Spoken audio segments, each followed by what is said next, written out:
acostumbrados y manteniendo un montón de consideraciones sanitarias para que entre todos podamos cuidarnos. La verdad que fue un desafío plantear para nosotros esta actividad este año, pero con todas las dificultades estamos contentos de poder volvernos a reencontrar. Espero que lo pasen bien. Vamos a tener una apertura formal más tarde, pero por ser la primera charla de la mañana, queríamos compartir con ustedes, digamos, este saludo inicial. Y los dejo con Marcela, que va a presentar los disertantes de esta mesa tan distinguida. Bueno, bienvenidos. Muchas gracias, Pamela, por darnos la bienvenida. El primer tema que nos convoca es el análisis de antipsicóticos de última generación, con dos invitados de España. Les voy a mencionar brevemente su currículum. Una es la doctora Amaya Rojo García, es farmacéutica por la Universidad de Navarra, es farmacéutica especialista en farmacia hospitalaria, es responsable del servicio de farmacia del Centro Hospitalario Benito Meni de Elizondo de Navarra, es diploma de estudios avanzados de investigación en la Universidad de Zaragoza, es especialista por el Board de Psiquiatría de Especialidades de Estados Unidos y es coordinadora del Grupo de Farmacia Neuropsiquiátrica de la Sociedad Española de Farmacia Hospitalaria. Bueno, es un orgullo enorme que nos acompañes, Amaya. Muchas gracias por estar a la distancia, pero cerca de nosotros. El otro disertante es Miguel Vázquez. Él es doctor en farmacia de la Escuela Internacional de Doctorado de la Universidad de Sevilla. También es especialista por el Board de Psiquiatría de Estados Unidos. Tiene un máster en salud mental en la Universidad de Valencia. También en atención farmacéutica y farmacia asistencial. Trabaja como facultativo farmacéutico en el área de farmacia hospitalaria del Hospital Universitario Jerez de la Frontera, y también es miembro del comité coordinador del grupo de trabajo de farmacia neuropsiquiátrica. Bueno, el desafío siempre de los nuevos medicamentos implica conocer los beneficios y también los riesgos asociados. Y en este sentido, la mesa va a estar dividida en dos partes. Amaya nos va a dar el perfil y eficacia de la seguridad de los nuevos antipsicóticos y Miguel abordará el uso racional de los mismos. Bueno, ya podemos empezar el streaming. Si podemos darle la pantalla a los disertantes, por favor.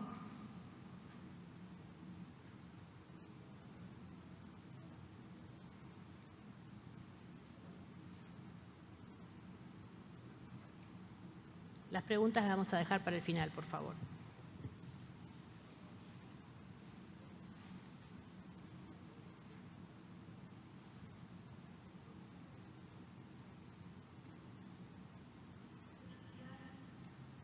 Nos oímos.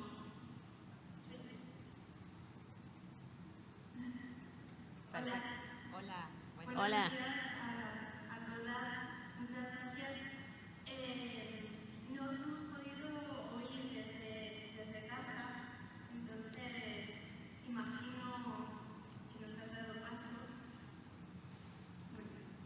Sí, perdón, te hemos presentado a los dos y hemos leído sus extensos currículums, así que bienvenida a la disertación.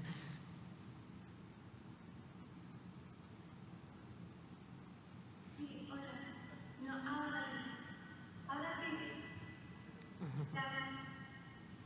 De acuerdo. Siento mucho no hemos podido oír desde...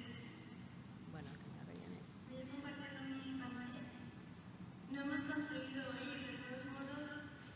Bueno, yo quería agradecer en primer lugar a todo el comité científico del Congreso, a todos los organizadores por haber pensado en esta mesa como un punto de encuentro entre nuestras sociedades científicas, entre la Sociedad Española de Farmacia Hospitalaria, la Asociación de Farmacéuticos Argentina de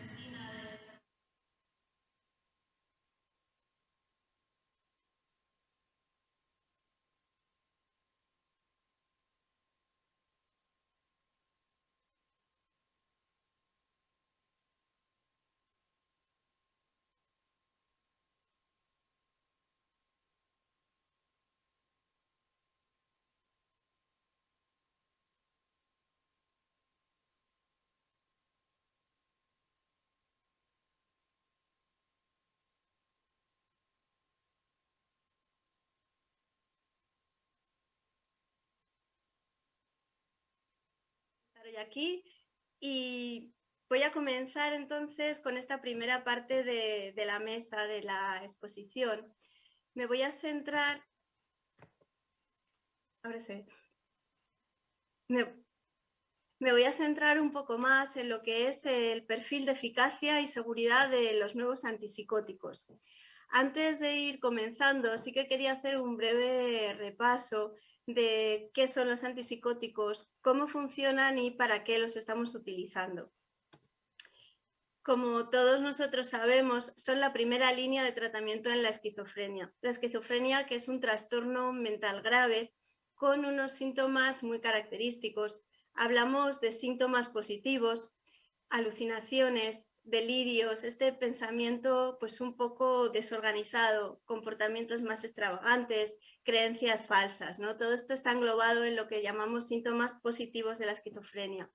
Unos síntomas negativos, que es la anedonia, la falta de interés por actividades, la falta de sociabilidad, son personas que se tienden pues a aislar, el embotamiento afectivo, la dificultad en ocasiones pues, para poder expresar sus propias emociones. Y en último lugar, también hay unas alteraciones, unos síntomas cognitivos, dificultades a la hora de la atención, de la concentración, del aprendizaje.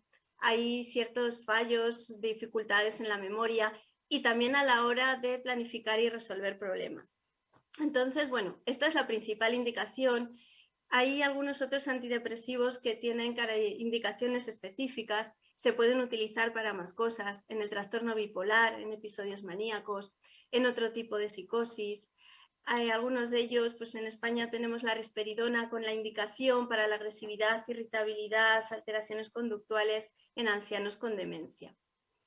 Cuando hablamos de los antipsicóticos, contábamos con unos antipsicóticos que llamamos clásicos, típicos o de primera generación. ¿Qué van a hacer? Bloquean receptores dopaminérgicos, receptores D2. Tienen una eficacia mucho mayor sobre estos síntomas positivos que hemos hablado y se ha visto con su uso que es alta su incidencia de reacciones extrapiramidales, de aumento de los niveles de prolactina en sangre, que luego hablaremos un poquito más. Tienen alto riesgo de prolongar el intervalo QT, problemas a nivel cardíaco, y también disminuyen el umbral convulsivo. Esto sobre todo va a ser importante en aquellas personas que además tengan otros fármacos concomitantes que también disminuyan el umbral o que tengan una epilepsia de base. Son un poco las características principales que tenemos que tener en cuenta. En un intento de conseguir fármacos eficaces, pero tal vez con un perfil más favorable, nos aparecen estos antipsicóticos atípicos o de segunda generación. Tienen alguna característica diferente, bloquean receptores de dopamina, pero también bloquean receptores de serotonina. Además de ser eficaces frente a los síntomas positivos, también lo van a ser frente a síntomas negativos y cognitivos. Con el uso que se ha visto, parece que la incidencia de reacciones extrapiramidales es algo menor, pero sí que hay un efecto adverso que es más característico de estos antipsicóticos de segunda, que es la mayor incidencia que tienen de síndrome metabólico.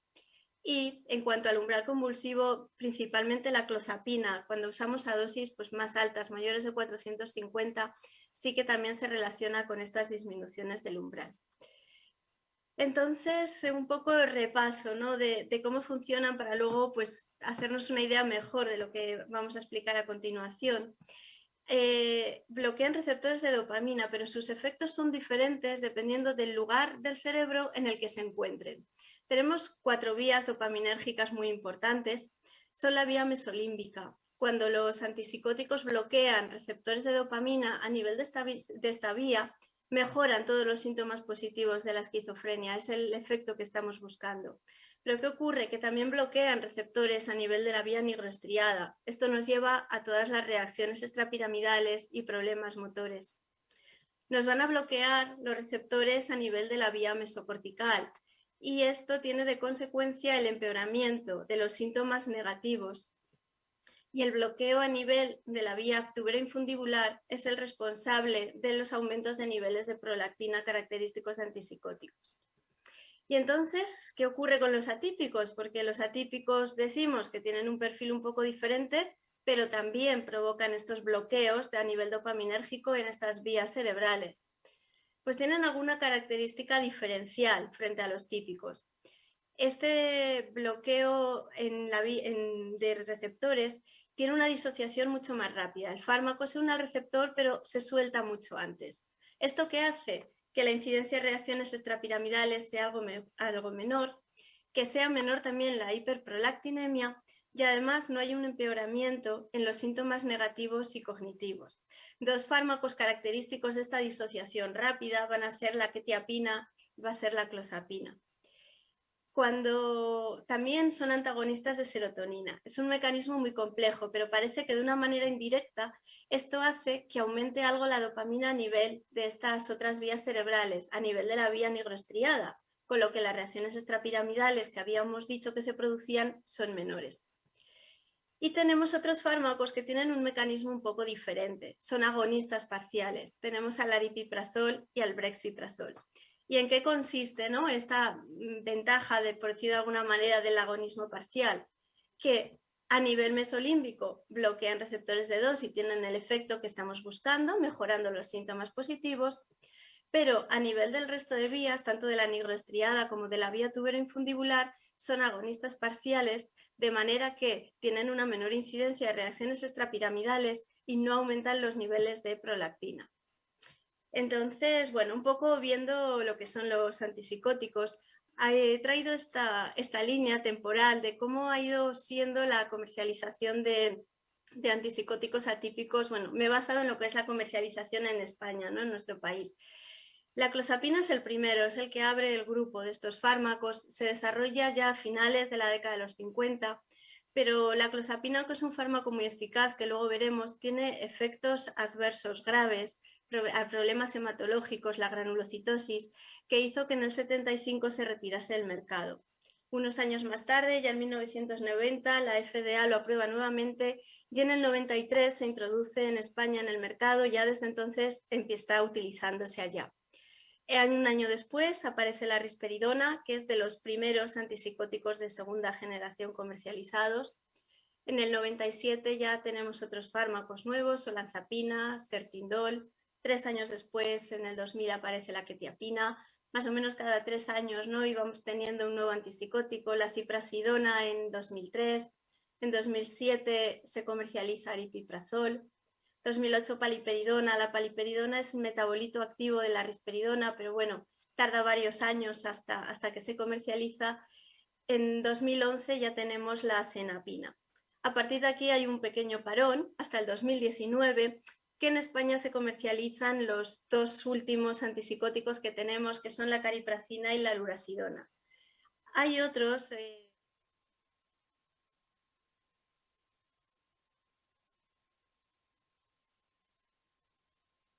brexpiprazol, pero que en España de momento la agencia española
Incluso la ciprasidona parece que hasta reduce algo el peso, con lo cual cuando tenemos un problema de obesidad, de diabetes, también es un criterio para poder decidir, ¿no?, qué medicamento utilizar.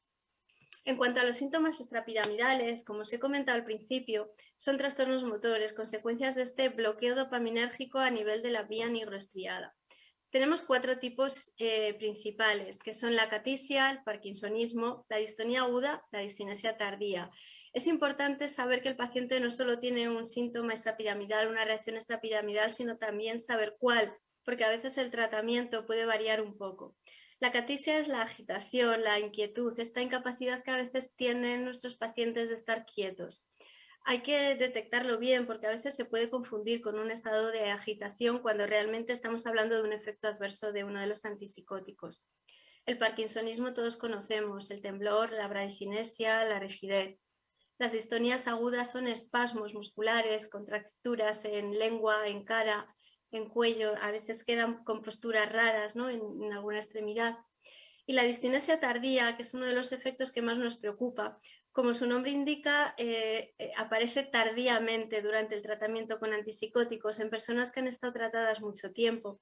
Son movimientos ya rítmicos e involuntarios, sobre todo en cara y en lengua, ¿no? Pueden ser también en los brazos, pero esto más característico. Y es importante porque estos efectos, aunque suspendamos el antipsicótico, ya no revierten. Son muy difíciles de tratar, se van buscando diferentes cosas, pero no hay una evidencia clara. Tienen una mala respuesta a los antipsicóticos y bueno, una de las recomendaciones es siempre que se pueda pues cambiar ese antipsicótico y sustituirlo por clozapina, que no nos va a producir esta discinesia tardía. En general, el resto de síntomas extrapiramidales intentaremos reducir la dosis, cambiar el fármaco si se puede por uno que produzca menos reacciones extrapiramidales. En la acatisia nos puede ser útil añadir propranolol o benzodiazepinas. En el caso del parkinsonismo lo podemos tratar con fármacos anticolinérgicos o con amantadina, y los anticolinérgicos también nos serán útiles en la distonía aguda. En cuanto a la incidencia, ¿no?, los fármacos que mayor incidencia de reacciones extrapiramidales tienen van a ser risperidona y paliperidona. La risperidona, si recordáis de la tabla temporal que he puesto, es de los primeros antipsicóticos de segunda en comercializarse, y casi para acordarnos, su perfil de efectos adversos es más próximo a los de primera que a los de segunda, que hemos dicho que producían muchas reacciones extrapiramidales.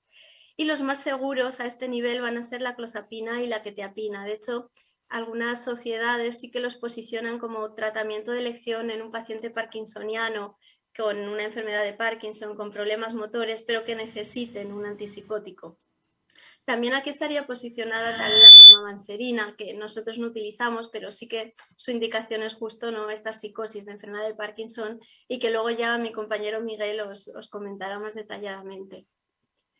En cuanto a la hiperprolactinemia, otro de los efectos característicos, ya hemos visto, debido al bloqueo de receptores de 2 a nivel de esta vía tuberoinfundibular, ¿no?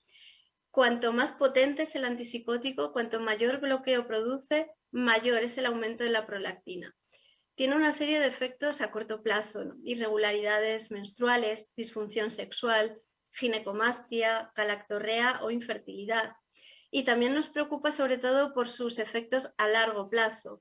Hay mayor riesgo de osteoporosis y de fracturas, riesgo de aparición de ciertas neoplasias como de mama, de endometrio, disminuye la inmunidad, aumenta la agregación plaquetaria con este riesgo de trombosis y hay un mayor riesgo en estas personas con una prolactina alta en sangre de mortalidad cardiovascular.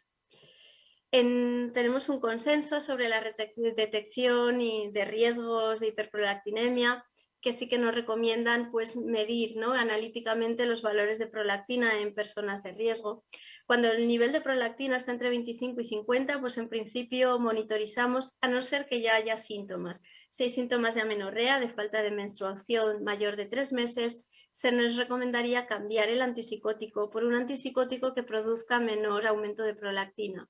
Cuando la prolactina es mayor de 50, disminuiríamos la dosis. Intentaríamos cambiar el antipsicótico. A veces, si no podemos, también se pueden añadir otros fármacos que disminuyen los niveles. De añadir algún fármaco suelen ser agonistas dopaminérgicos, aripiprazol. Hay algún estudio, que sí que dice que el aripiprazol no solo no aumenta la prolactina, sino que puede ayudar a reducirla. Y cuando ya los niveles son muy elevados, mayores de 150 nanogramos mililitros, primero descartaríamos que no haya otro problema, que no haya un hiperprolactinoma. En cuanto a la incidencia en la cúspide, ¿no? Los que más producen paliperidona y risperidona, seguido un poco de la ciprasidona, olanzapina y asenapina, y los fármacos que en menores incrementos de prolactina nos van a producir van a ser clozapina, quetiapina y aripiprazol. El último de los efectos así importantes que hemos comentado de los antipsicóticos es esta prolongación del intervalo QT. Consiste en una alteración grave en la repolarización auricular, que es importante sobre todo porque nos puede llevar a una arritmia que es muy grave, que es potencialmente mortal, que es la torsade de puntes o torsión de puntas en español. Como veis, se detecta una prolongación en el electrocardiograma de determinados milisegundos. En estas guías, por ejemplo, que me he basado en las guías Mausley, que además son muy interesantes porque nos indican el manejo de los efectos adversos de cada uno de los antipsicóticos, que nos recomiendan pues, evitar la combinación con otros fármacos. Cuando en una persona tiene pautado únicamente un fármaco que prolonga el intervalo QT, realmente el riesgo es mucho menor que cuando va teniendo más fármacos y tiene un efecto sinérgico de sumatorio de efectos. En este caso es donde tenemos que tener más precaución. Cuando aumenta el intervalo QT, más de 400 milisegundos o más de 470, en función de si es hombre o mujer, nos recomienda cambiar el antipsicótico, intentar buscar un antipsicótico más seguro a este nivel cardiovascular. Cuando es mayor de 500 milisegundos, ya la recomendación es suspenderlo y valorarlo por cardiología. En cuanto a la incidencia, ¿no?, de prolongación QT, la ciprasidona y el sertindol son los dos antipsicóticos que prolongaciones mayores en el intervalo QT se han visto en la bibliografía. Y sin embargo aquí sí que los nuevos antipsicóticos que van apareciendo parece que son más seguros a nivel cardiovascular. El aripiprazol, el brexpiprazol, la lurasidona o la cariprazina en los ensayos clínicos no han demostrado o no se ha visto todavía que prolonguen el intervalo QT, con lo cual a nivel cardiovascular pueden tener esta mayor seguridad. Tenemos otros efectos adversos, por recordar, ¿no?, muy característico, la sedación y la somnolencia. Es un efecto completamente dosis dependiente. Cuando el paciente está con mucho sueño, está muy sedado, la primera recomendación es bajar la dosis.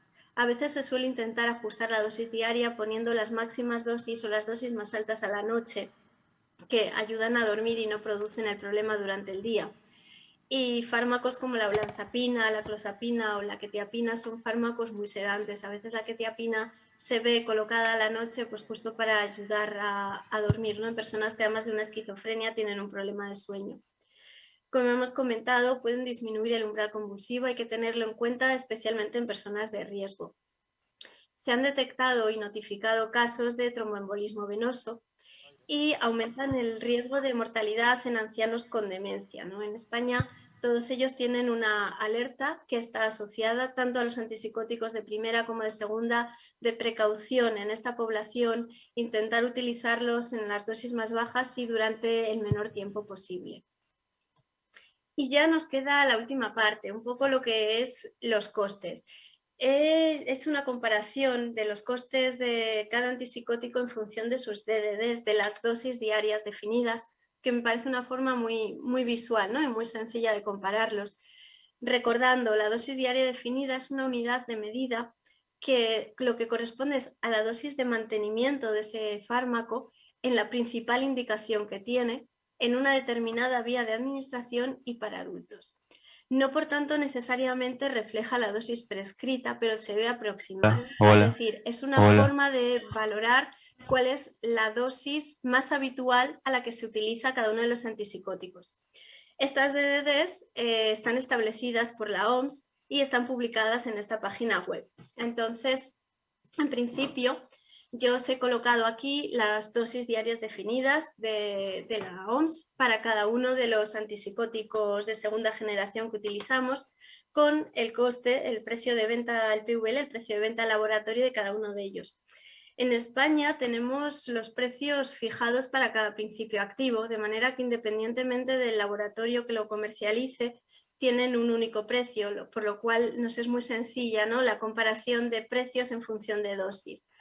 Vemos que el coste de las DDDs son mayores en asenapina, en sertindol, siguen un poco los demás.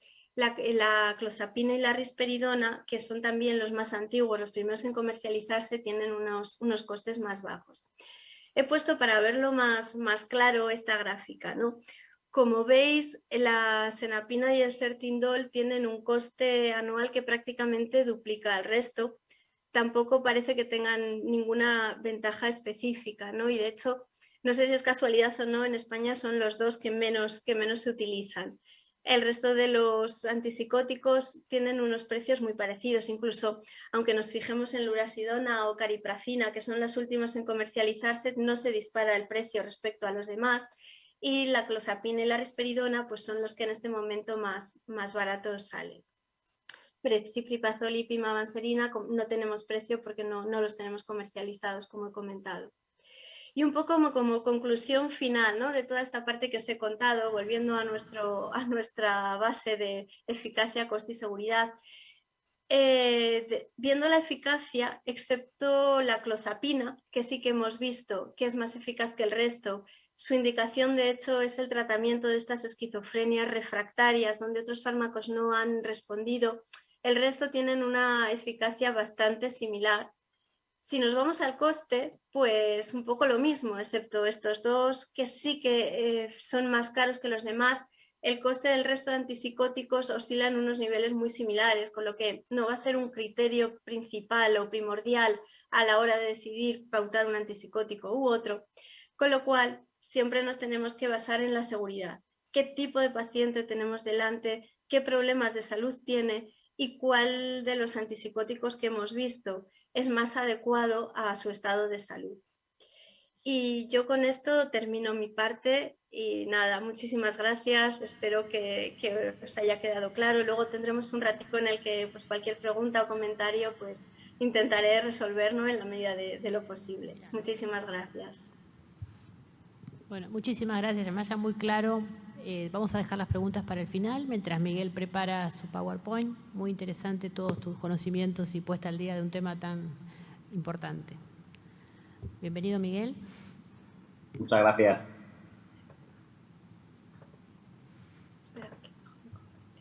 Vale.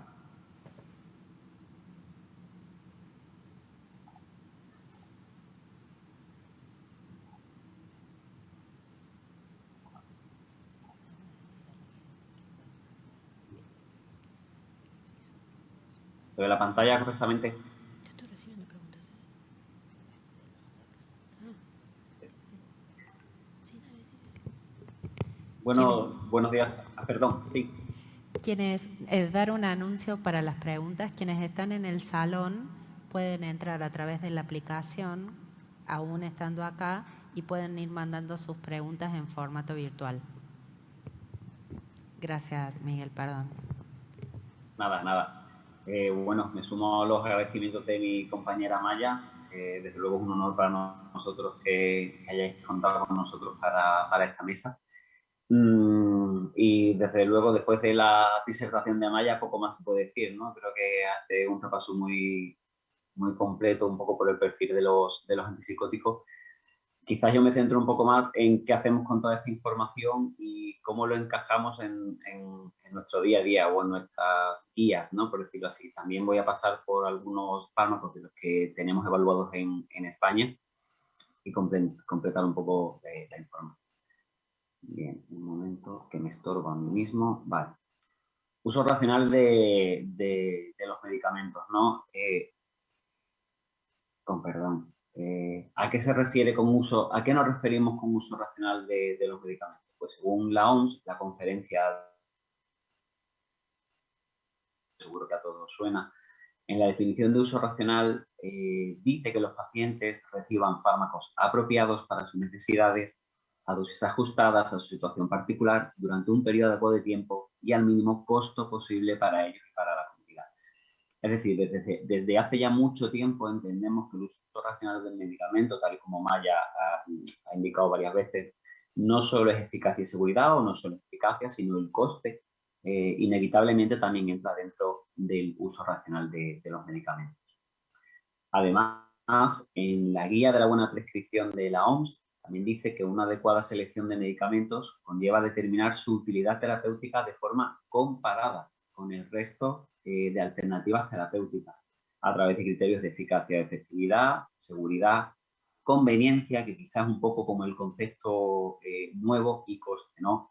Al final la conveniencia yo la quiero entender, o la vengo a entender, cómo aunamos toda esta información, qué paciente tenemos delante y cómo seleccionamos los fármacos que incluimos en nuestras guías farmacoterapéuticas.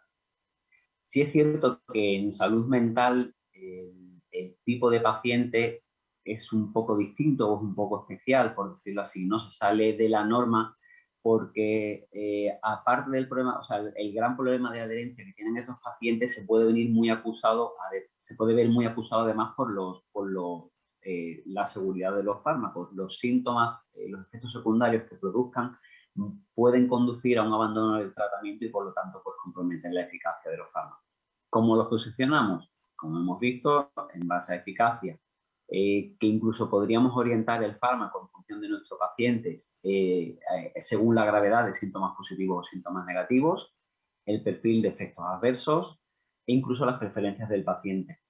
También tenemos en el mercado, no debemos olvidar que tenemos en el mercado inyectables de larga duración, que quizás desde un primer momento, o pensando en un futuro próximo o mediano, podemos conducir un tratamiento de un paciente para luego orientarlo hacia un inyectable, ¿no? Sería, por ejemplo, pues otro criterio de elección. No obstante, ¿dónde queda el coste, no? No tenemos que perder este horizonte o este ámbito que tenemos alrededor de todas estas decisiones.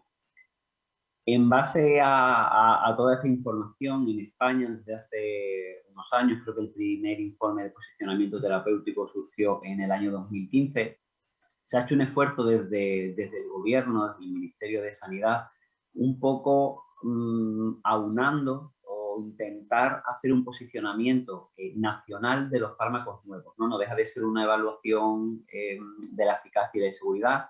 Es cierto que al principio pensábamos que esto iba a ser la panacea a la hora de seleccionar los fármacos, pero pecaban o cojeaban al final de en lo que nos pasa muchas veces. No incluían criterios de evaluación de coste, y eso pues al final dejaba un poco cojo el posicionamiento terapéutico a la hora de incluirlo en los diferentes sistemas de salud.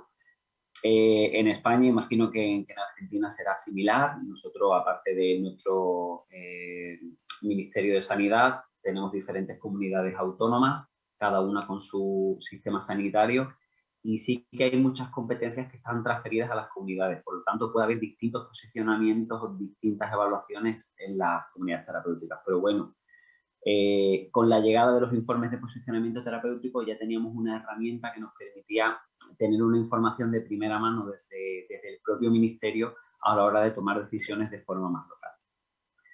Con respecto a los fármacos antipsicóticos, sobre todo pues tenemos de los dos últimos comercializados, cariprazina, y ya pasaremos a lurasidona, el informe de posicionamiento terapéutico, como veis, de julio del 19, en el que, bueno, hace un repaso, como os digo, del mecanismo de acción, de la eficacia del fármaco, de la seguridad, pues comenta, ¿no?, el agonismo parcial, todos los mecanismos que tiene, y sí que dejan claro que no demuestra ningún efecto clínicamente relevante sobre otros fármacos, o las comparaciones con las que se podía, o los fármacos con los que se podía comparar, como risperidona o aripiprazol, para el control agudo de la enfermedad.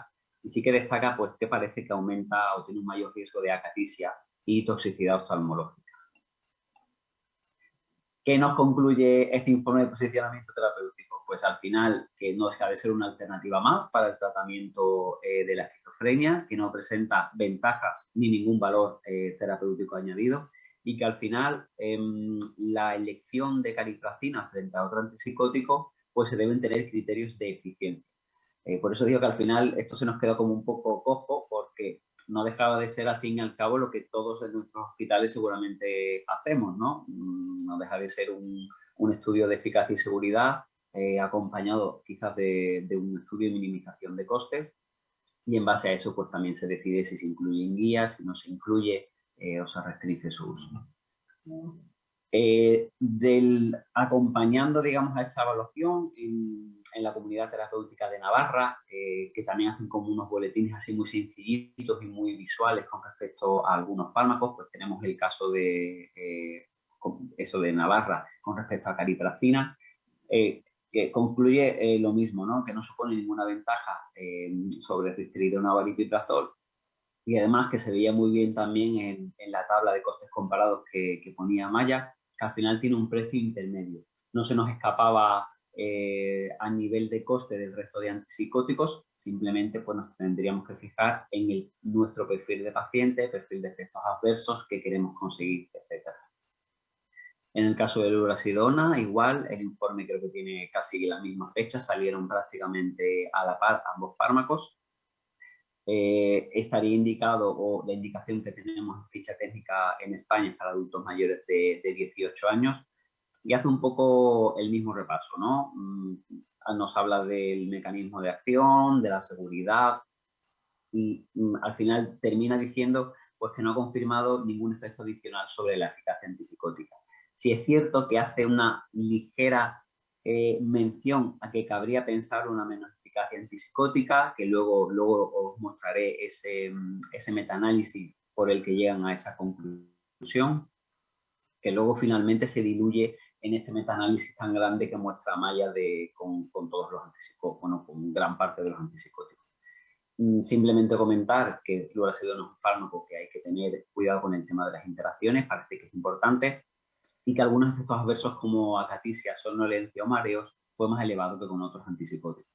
Llegamos a la conclusión final de nuestro informe y que nos dice pues, que no presenta ventajas y que no es necesario considerar, no se considera necesario, modificar el posicionamiento.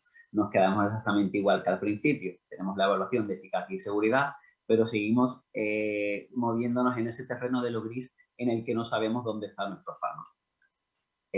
Muy similar al boletín anterior, también en Navarra pues salió esta pequeña hoja de información que concluía que tampoco suponía un avance terapéutico, y como veis en cuanto al coste, pues igual, un coste intermedio para unas dosis intermedias que tampoco supondría un beneficio, o sea, una evaluación negativa a la hora de utilizarlo solo basándonos en el coste. En cuanto a brexpiprazol, en España fue autorizado pero no comercializado, ya que en el informe se concluyó que parecía no aportar grandes modificaciones en la eficacia y, como veis, se emitió una resolución de no financiación. Lo tenemos autorizado, pero no está comercializado en España, no se puede prescribir ni emplear. Muy bien, y cuando salimos de aquí y no tenemos informes de evaluación, ¿qué hacemos, no? Pues es un tema espinoso al final posicionar los fármacos y colocarlos en nuestras guías, pero no nos queda otra que acudir a las guías de tratamiento, ¿no? Por hacer un repaso rápido, tampoco me voy a parar mucho porque Amaya también pues, ha comentado un poco las principales.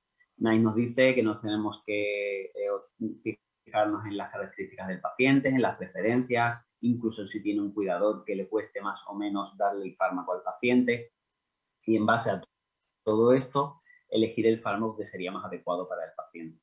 En el NHS, en uno de los partnerships, sí es verdad que un poco más actualizado, concluyen algo similar, ¿no? A excepción de clozapina, que sería el fármaco que sabemos que tiene más eficacia, que se utilizaría para las esquizofrenías resistentes. No tenemos criterios para poder seleccionar uno por encima de otro, y es de los pocos documentos, aunque es de 2016, lo traigo a modo de ejemplo, así públicos, por decirlo así, que hace una comparación de costes de los distintos fármacos, ¿no?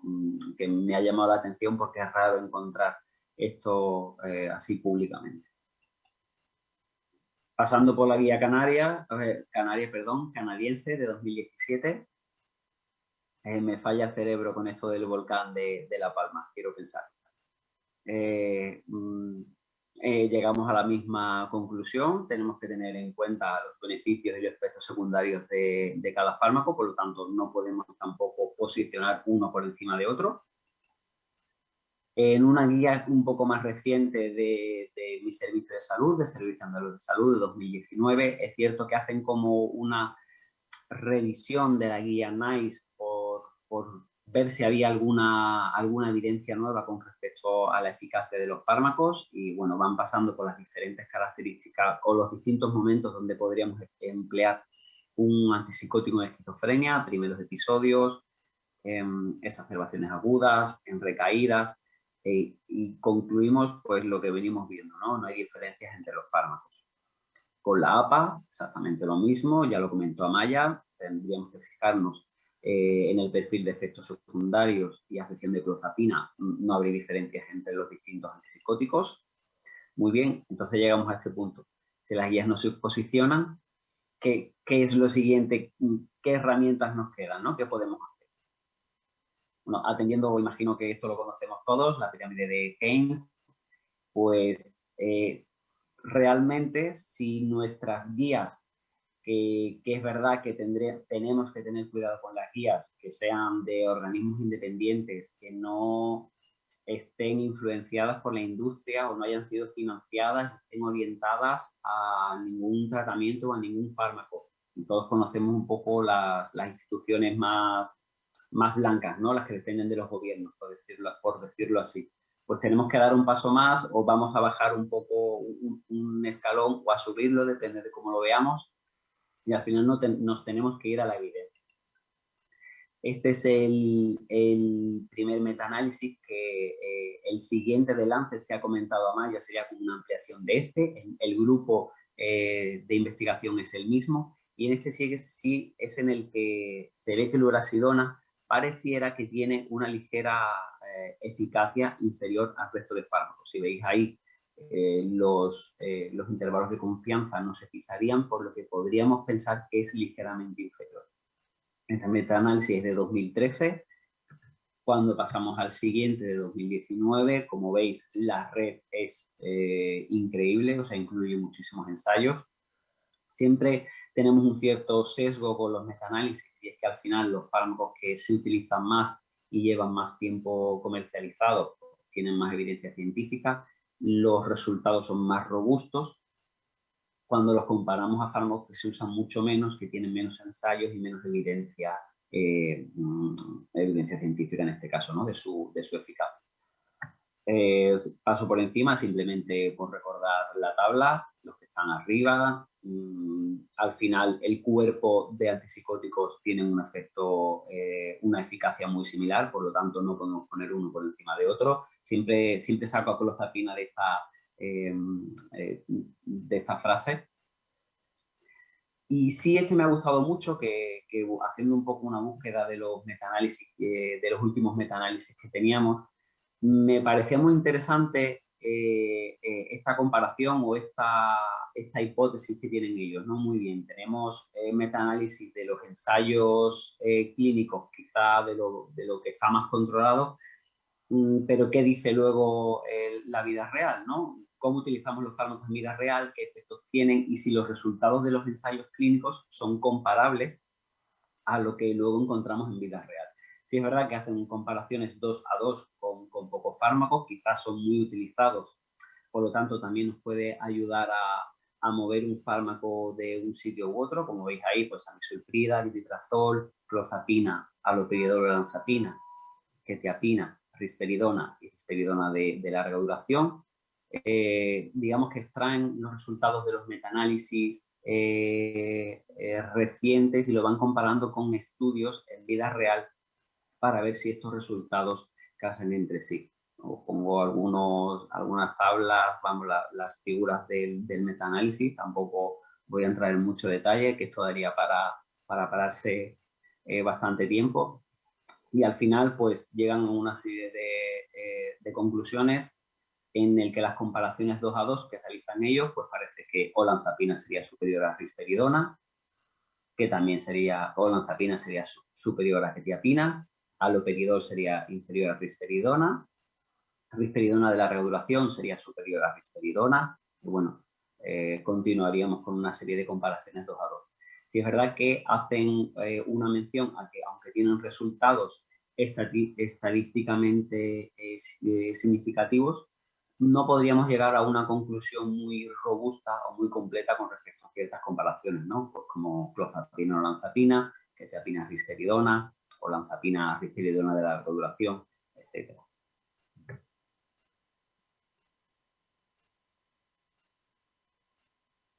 Y al final llegamos al algoritmo que quizás todos conocemos. Este quizás se queda un poco más antiguo, bueno, es uno de los primeros que tenemos tan estructurados, ¿no? De la International Psychopharmacology Algorithm Project, en el que sí que nos coloca como primeras opciones que podríamos utilizar con nuestros pacientes amisulprida, aripiprazol, olanzapina, quetiapina, risperidona o ciprasidona, que si recordamos en los metaanálisis eran los que estaban en la zona superior, que cabría pensar que serían más eficaces. Realmente no podríamos decir que son más eficaces, pero quizás son de los que más evidencia también tenemos.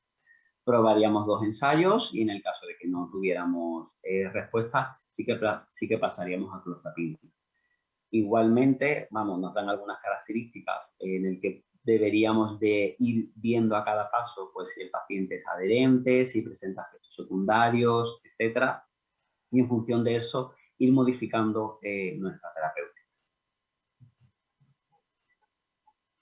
Por comentar estos 2 fármacos que se salen un poco de la línea, por decirlo así, que además en nuestro caso no lo tenemos comercializado. Recordamos que pimavanserina o en España o la indicación que tiene es para el tratamiento de la psicosis en la enfermedad de Parkinson. En este caso, este metaanálisis también está bastante bien porque compara algunos de los antipsicóticos atípicos más utilizados en el Parkinson para ver la eficacia que tiene. Como veis, se usa el BRIEF, aunque en el BRIEF no tenemos ningún resultado de pimavanserina, por lo tanto no está comparada con el resto de fármacos. Sí en la escala de impresión global, que como veis pues se encuentra ahí un poco intermedio. Y también sacan datos de la escala de Parkinson, la parte 3, que ahí sí que estarían los 6 fármacos comparados entre todos, y las pérdidas o las interrupciones, ¿no? Debido a los efectos adversos de los fármacos. Hay 2 tablas porque, bueno, sabéis que los metaanálisis se puede hacer como de 2 maneras, de efectos fijos y de efectos aleatorizados, y simplemente hacen una comparación de qué obtienen en ambos casos. Parece que clozapina sigue siendo el fármaco, vamos a decir, de elección en el tratamiento de la psicosis de estos pacientes. Sí, parece que quetiapina y pimavanserina podrían ser inferior a clozapina, aunque sí que el efecto, sí que tendrían un perfil de efectos secundarios a nivel motor más favorable que clozapina, ¿no? Por el mecanismo de acción. Sin embargo, no llegan a decir como que es preferible usar otros fármacos frente a quetiapina o pimavanserina. En cuanto a risperidona y ciprasidona, no está del todo claro y además dicen que no se debería prescribir risperidona porque sería el que más deterioro motor produciría. Asenapina, que como sabéis también pues, de los últimos fármacos, además de los que más coste tienen. En el caso aquí en España lo tenemos aprobado para episodios maníacos moderados a graves asociados al trastorno bipolar en adultos. Y esta hoja es una hoja de evaluación de otro de los sistemas sanitarios de España, en concreto de Castilla y La Mancha, y al final pues llegamos a una conclusión en la que podría valorarse su utilidad en pacientes que presenten efectos adversos metabólicos limitantes con otros antipsicóticos. Digamos que como nos los relegan a un segundo o tercer lugar, más que dejarlo de primera línea, ¿no? Un poco por todas las características que tiene este fármaco, incluso las dificultades en su uso. con toda esta evidencia que tenemos publicada de metaanálisis, de seguridad, al fin, ¿cómo posicionamos nuestros fármacos? ¿Cómo los ponemos? Pues inevitablemente seguimos teniendo ciertas incertidumbres. Hay muy pocos resultados a largo plazo. Sabéis que los ensayos, la mayoría son a 12 semanas, 16, 6 meses. Al final, la evidencia a largo plazo viene del real world data, que eso también es muy variable, no solo incluso entre países, entre continentes, sino incluso entre zonas propias de un propio país, valga la redundancia. También hay diferentes formas de trabajar, ¿no? La monoterapia frente a la potenciación de fármacos, que esto, bueno, podríamos dar una disertación completa sobre este tema. La discontinuación frente a los mantenimientos. Aquí podemos tener pacientes que a lo mejor por sus características, porque hayan tenido episodios más graves, se puede plantear el mantenimiento o no, porque también sabemos que el mantener estos fármacos a largo plazo producen ese deterioro cognitivo, etcétera. ¿Cuáles son las dosis óptimas que se utilizan en los ensayos? Al final, los pacientes de los ensayos están muy seleccionados, son pacientes muy seguidos, muy observados, y cuántas veces, o por lo menos a mí me lo han dicho más de una, es que la dosis del ensayo no era suficiente para controlar al paciente. De hecho, hay en aripiprazol, si no me equivoco, en nuestra ficha técnica española, pues dice que se pueden utilizar dosis variables de hasta 30 miligramos, pero que por encima de 15 miligramos parece que no hay beneficio, pero que algunos pacientes se podrían beneficiar de esa dosis, ¿no? Incluso tenemos esa incertidumbre incluso en las propias fichas técnicas de los fármacos. Y evidentemente la seguridad a largo plazo e incluso a corto plazo. ¿Cuáles son las incertidumbres además que nos vienen derivadas de los propios ensayos? Pues la mayoría de las comparaciones son frente a placebo. Esto, si buscáis literatura, pues hay quien está a favor, hay quien está en contra. A favor porque es la única manera de verdaderamente evaluar el efecto que tiene un fármaco real. O sea, es comparándolo frente a placebo, ¿no? Para ver la verdadera magnitud del efecto. Y otros que dicen que esto también desvirtúa o que potencia esa eficacia, ¿no? Que la comparación de los nuevos fármacos debería de ser frente a terapia habitual o tener algunos fármacos de los que se sabe que ya tienen eficacia y utilizarlos como comparadores. Eso también tiene su discusión, puesto que a veces los ensayos de no inferioridad no son suficientes para darle la aprobación a un fármaco, se necesitan ensayos de superioridad. Y al final todo esto condiciona al que la mayoría de los ensayos sean frente a placebo. Además, a todo esto se nos suma la incertidumbre con elevado porcentaje de abandonos, que al fin y al cabo no deja de ser un reflejo, en este caso sí, quizás de vida real, ¿no? De los pacientes que no se toman la medicación, la falta de adherencia, que esto en los ensayos pues, se traduce en los abandonos. En cuanto a la dosis de los ensayos y a la vida real, pues esto que os comentaba antes, ¿no? Las dosis muy fijas de los ensayos que luego en vida real pues no siempre se siguen o parece que la tendencia es un poco superior a lo que se usa en los ensayos. Y los usos fuera de indicación, que no se han estudiado, que se utilizan porque tenemos o el mecanismo de acción nos hace pensar que vale para esa indicación o vale para ciertas patologías y que además pues no tenemos evidencia suficiente como para hacer una evaluación y un posicionamiento adecuado. Entonces, cuando todo lo demás falla, cuando tenemos que crear nuestra guía farmacoterapéutica, cuando tenemos que posicionar nuestros fármacos, pues en esta guía, digamos que viniendo bien a decir, ¿no? Esto que nos contaba Maya también y que es el uso racional del medicamento al fin y al cabo, nos habla como de criterios primarios y criterios secundarios. Los primarios, evidentemente, serían eficacia o efectividad y seguridad, que serían como nuestros dos principales pilares a la hora de evaluar el fármaco, y como criterios secundarios los costes y la conveniencia.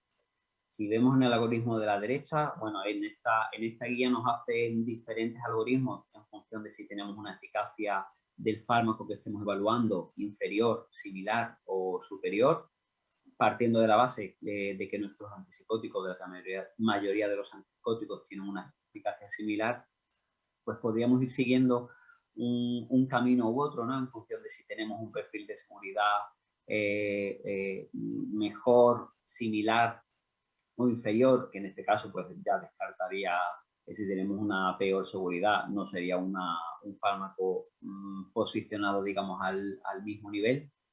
Pero bueno, iríamos moviéndonos un poco en función a las características. Si tenemos un perfil de eficacia similar, que muchas veces ocurre también incluso en estos fármacos, pues como veis lo tendríamos como homólogos, ¿no? O equivalentes terapéuticos, que parece que se utiliza más recientemente.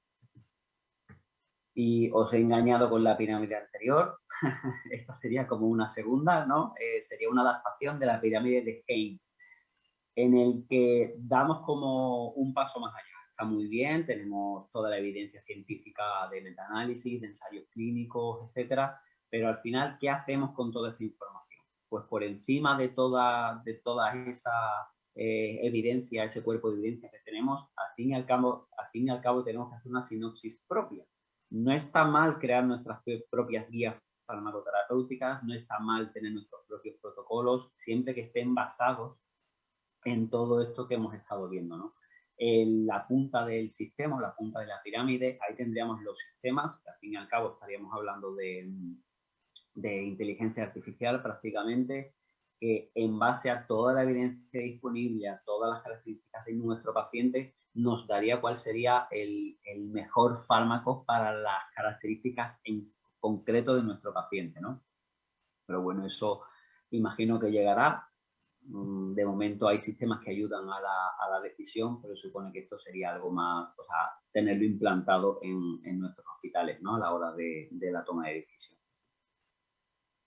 Por lo tanto, si tenemos que incorporarlo en nuestra guía farmacoterapéutica, ¿qué utilizamos? Si no tenemos claro o en base a toda la evidencia que al final hemos visto que no nos posicionan a los fármacos uno por encima de otro, tenemos que ir a nuestro paciente, o si no lo incluimos como un equivalente terapéutico y lo utilizamos los fármacos nuevos como un uso restringido, al final tenemos que ver las características del paciente o en los propios ensayos clínicos. ¿Tenemos algún subgrupo en ese ensayo clínico que se beneficie más que otro? ¿Hay alguna situación clínica que no tengamos cubierta? ¿Es más seguro en el embarazo? ¿Tenemos información en insuficiencia renal? ¿Tenemos información en insuficiencia hepática? Y quizás más que posicionarlo en base a la eficacia, quizás podemos posicionarlo en base a la seguridad.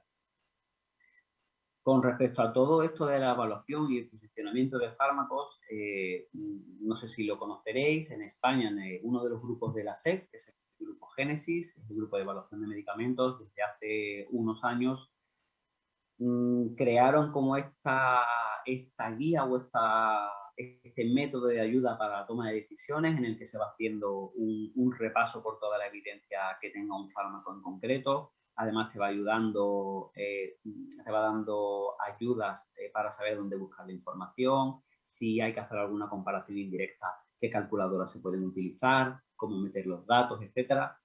Y esto nos ha permitido crear un cuerpo de evidencia y de fármacos, de informes de fármacos nuevos. Es verdad que la mayoría pues, suelen ser de oncohematología que tanto impacto tienen también en nuestros hospitales, pero sí es verdad que tenemos disponibles estos informes para todos los farmacéuticos. Hay algunos que están en abierto, que se pueden consultar, y otros que sí que, bueno, habría que ser socios de la Sociedad Española de Farmacia Hospitalaria. Esto nos ha ayudado también a agilizar el trabajo de la evaluación de los fármacos, puesto que vienes a esta base, si ves que otro hospital lo ha evaluado, puedes tomar el informe y adaptarlo a tu propio hospital incluso. Un mensaje que sí que me gusta lanzar con respecto a los nuevos fármacos y a toda la nueva tecnología que tengamos. No todo lo nuevo es mejor. A veces tenemos incertidumbres de seguridad. Es verdad que a largo plazo es más difícil de evaluar, pero a corto plazo es más fácil. Y vemos luego alertas de fármacos que llevan poco tiempo en el mercado, alertas de seguridad o recomendaciones de uso, etcétera, etcétera.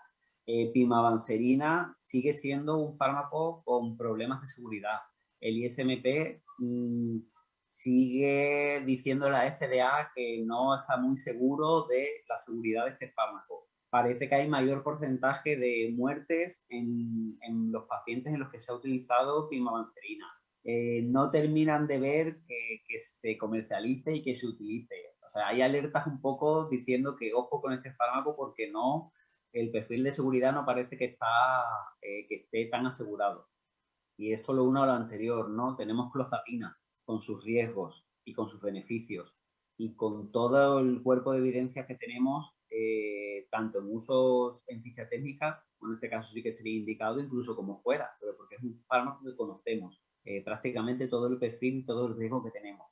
Por eso es verdad que es un mensaje quizá un poco alarmista también, pero no todo lo nuevo es mejor y también hay que dejar pasar el tiempo, que siga habiendo estudios de utilización y de seguridad, un poco también para posicionar nuestros fármacos dentro de nuestras guías. Es difícil encajar toda esta información en nuestro día a día. Al final tenemos que hacer muchas evaluaciones, tenemos que fijarnos en muchos ensayos. Es algo que no es estático, es muy dinámico, cada vez, la evidencia cada vez va aumentando y al final es lo único que nos queda, ¿no? ¿Hay alguna dirección correcta? Pues creo que no. Al fin y al cabo, el trabajo del día a día, de la evaluación que hacemos en los hospitales, los farmacéuticos creo que somos muy de evidencia científica y del uso racional del medicamento, ¿no? De usar el medicamento que corresponde para el paciente que corresponde, cuando corresponde, etcétera. Simplemente por terminar, muy parecido a los tres conceptos que ha puesto Amaya, que es el triángulo de hierro que se utiliza para los procesos y para la industria. La calidad final está basada en tres vértices o en tres pilares: coste, alcance y tiempo. El alcance lo podríamos asimilar a la eficacia de un fármaco, el tiempo que lo utilizamos o cómo lo utilizamos, y el coste, ¿no? No podemos al final desvirtuar uno de los vértices sin que perdamos calidad en nuestra atención. Por lo tanto, los tres vértices, los tres pilares son importantes a la hora del uso racional de medicamentos. Simplemente para terminar o para resumir toda esta perorata que os he lanzado, pues al final el posicionamiento de fármacos se debe realizar en base a la mejor evidencia disponible, teniendo en cuenta eficacia, seguridad y coste. No todo lo nuevo es mejor. Creo que es de gran utilidad tener esa red de evaluación accesible de forma local o de forma nacional, porque eso también agiliza mucho el trabajo de todos los compañeros, ¿no? En muchos ámbitos. Y al final, en caso de incertidumbre, hay que emplear el ensayo clínico por saber si tenemos un fármaco más restringido y nos lo piden por un paciente concreto, cuál sería el mejor o si se encaja en ese fármaco que nos están pidiendo y podría obtener ese beneficio que se obtuvo en el ensayo clínico. Y por mi parte, pues nada más, muchas gracias y le paso a la mesa.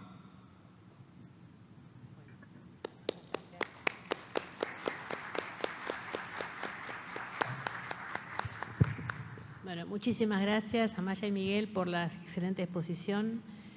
Vamos a recibir preguntas del auditorio y también de los que están viéndolo por streaming. Mientras vamos recibiendo, tenemos algunas propias. Preguntamos, en caso de la clozapina, por lo menos en Argentina, hay un programa de farmacovigilancia intensiva por el seguimiento de problemas hematológicos. ¿Existe en España, supongo, algún programa similar? ¿Cómo participan los farmacéuticos? Bueno, sí, Amaya, adelante. Vale, empiezo un poco. Sí, en España la clozapina está sometida a eso, a un sistema estricto, ¿no? En el de los controles hematológicos. Es verdad que en los últimos años se ha aligerado un poco porque se ha ido viendo que el riesgo de granulocitosis no era tan frecuente como nos parecía en un principio. Entonces, al inicio el psiquiatra tenía que enviar a la agencia española todos los datos de las analíticas, tenía que estar todo bien registrado, enviado. Ahora ese paso se ha omitido, sí que tiene que estar en la historia clínica, sí que seguimos haciendo las analíticas, de hecho ahí el papel del farmacéutico, por lo menos en mi caso, es completamente de alerta y recordatorio, ¿no? Porque aunque ellos lo saben, siempre pues los farmacéuticos somos muy de tenerlo todo apuntadito y ahora toca este, ahora toca tal. Entonces, esta función de tocar las analíticas de estos es lo que más hacemos. Todo eso queda registrado en la historia clínica con el consentimiento del paciente al iniciar el tratamiento y ya digo, sí que es verdad que ahí se nos aligera un poquito la carga. Sí.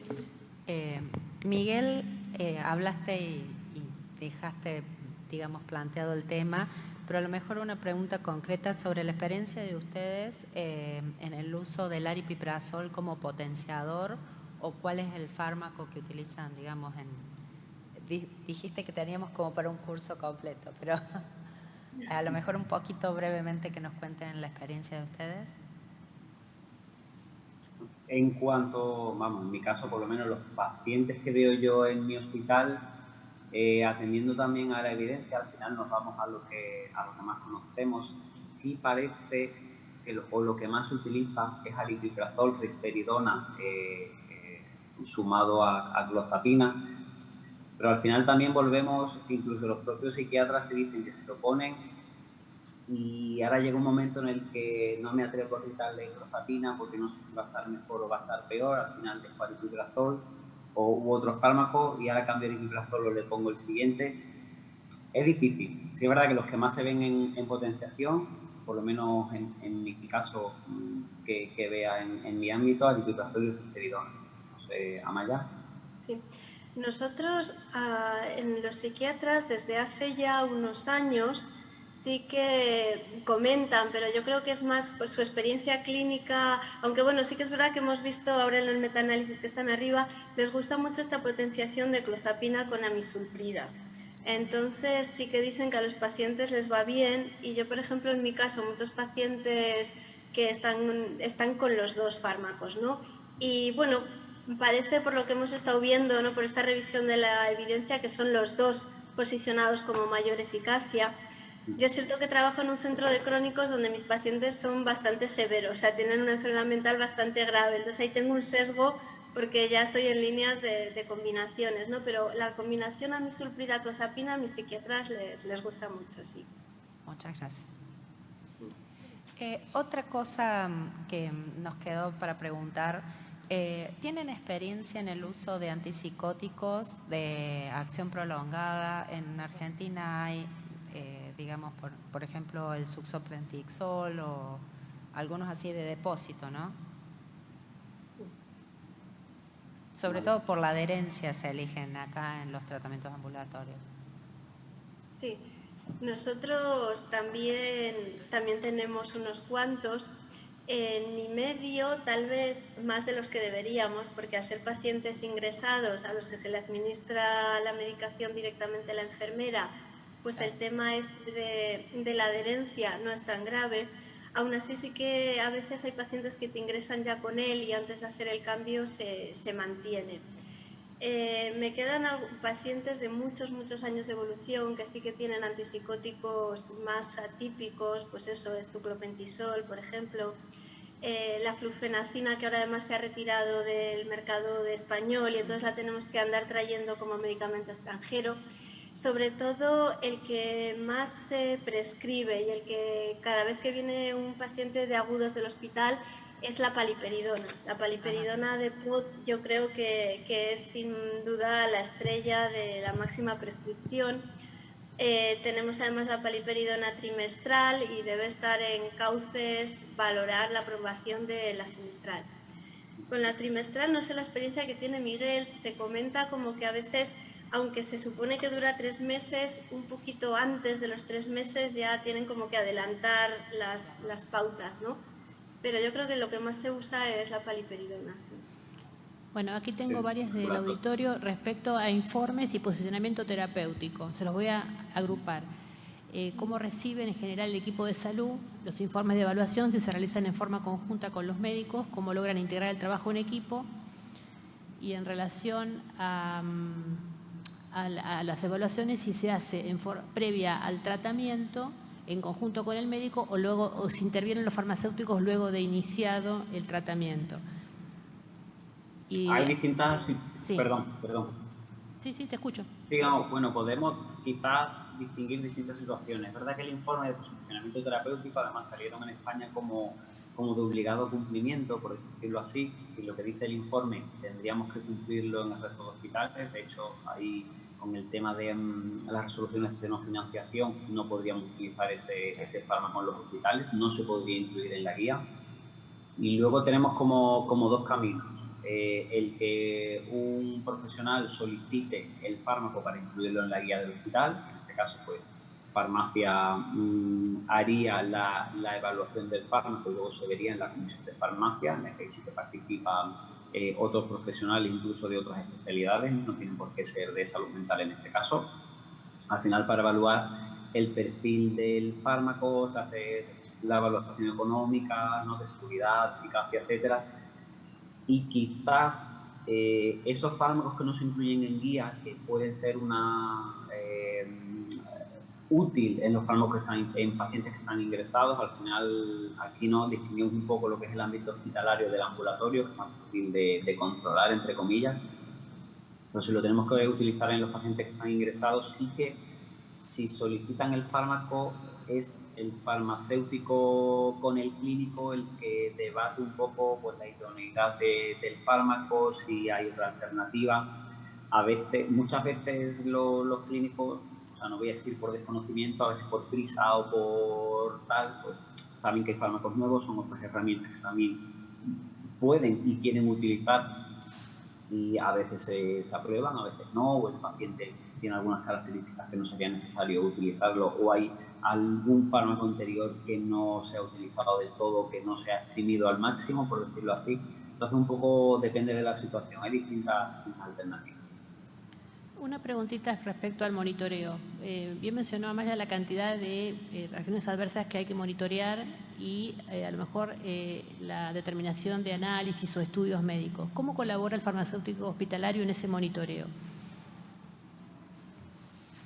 Vale. Realmente no tenemos una colaboración, por lo menos en mi caso, así. O sea, nosotros no estamos directamente en la planta, ¿no?, con el médico. Entonces, es una colaboración más a la hora de validar. Nosotros pues vemos al paciente, tenemos relación con el psiquiatra. A la hora de validar, tú ahí detectas, ¿no?, si hay pues un medicamento que sabemos que produce determinado efecto adverso. Ahí es el momento de llamar al médico. Bueno, ya sabes que lo saben, por supuesto, ¿no? Pero hay muchas veces, por ejemplo, con el intervalo QT se ve muy sencillo. Cuando tú tienes la hoja entera, completa del tratamiento, entonces el psiquiatra ha puesto su psicofármaco, pero además el paciente puede llevar otros fármacos. Entonces es el momento de la intervención en el que se le dice, mira, has pautado este fármaco, pero además lleva esto, esto y esto. Sí que es verdad que con los antipsicóticos el tema de los electrocardiogramas se lleva bastante a rajatabla.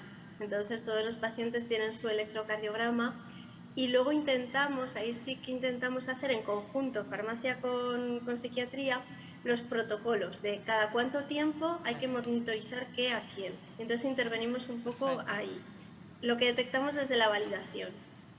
Perfecto. Yo, algo un poco de formación, preguntarles, porque estamos bastante admirados por la cantidad de farmacéuticos españoles que acceden al board en Estados Unidos. ¿Pueden contarnos brevemente la experiencia de ustedes en este aspecto? A ver si nos inspiran. Bueno, aquí nuestra pionera, siento dejarte, Amaya, pero fuiste nuestra pionera en cuanto a salud mental y ahora cuento yo la mía después de ti, si quieres. Que fuimos los dos primeros, ¿no?, un poco en España en tenerlo. Pues mira, en España, un poco lo que os comentaba antes, nos faltaba, y yo creo que todavía estamos en el camino pionero que dice Miguel, nos faltaba la visión clínica, es decir, conoces el medicamento, eres experto en los fármacos, estás en tu farmacia, pero sí que llega un momento que dices, claro, cuando el psiquiatra te habla de, es que mi experiencia clínica es esta, tú ahí te quedas un poco como, me falta algo, ¿no? ahí es donde vimos que existía esta posibilidad del board de Estados Unidos y que todo el enfoque de este programa es eminentemente clínico. O sea, el farmacéutico es un miembro más del equipo asistencial.